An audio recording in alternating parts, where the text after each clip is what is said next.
பல்லடம் நாள் ரோடு சந்திப்பில் கட்டுப்பாட்டை இழந்து கண்டெய்னர் லாரி விழுந்ததில் அடியில் சிக்கி 2 பேர் பலி. சிசிடிவி காட்சிகள் வெளியாகி பரபரப்பு. திருச்சி கோவை தேசிய நெடுஞ்சாலையில் கடும் போக்குவரத்து நெரிசல்.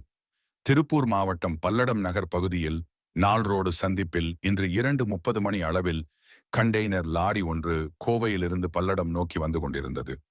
அப்போது திடீரென கட்டுப்பாட்டை இழந்த லாரி நகராட்சி அலுவலகம் முன்பு தலைக்குப்புற கவிழ்ந்து விபத்துக்குள்ளானது. இதில் சாலை ஓரமாக நகராட்சி அலுவலகம் முன்பு நின்று கொண்டிருந்த 2 பெண்கள் கண்டெய்னருக்கு அடியில் சிக்கிக் கொண்டனர். கண்டெய்னர் அதிக பாரத்தோடு உள்ளதால் கிரேன் உதவி மூலம் உடல் நசுங்கிய நிலையில் உயிரிழந்த 3 பெண்களின் உடல்களை ட்ரெயின் உதவியுடன் கண்டெய்னரை தூக்கி உயிரிழந்தவர்களின் உடல்களை மீட்டனர்.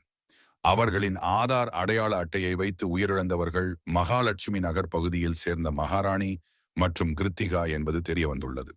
மேலும் விபத்து ஏற்படுத்திய கண்டெய்னர் லாரியின் ஓட்டுநர் விபத்து நடைபெற்றவுடன் அங்கிருந்து தப்பி ஓடியுள்ளார்.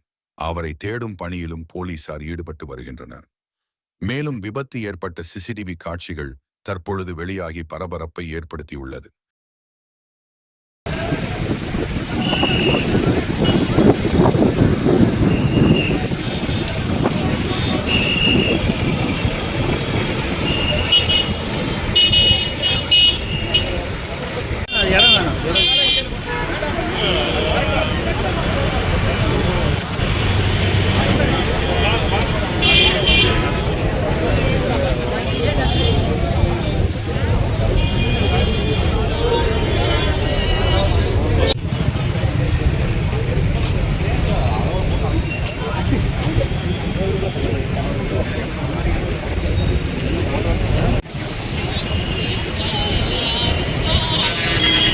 अभी नगराची मुन्नाडी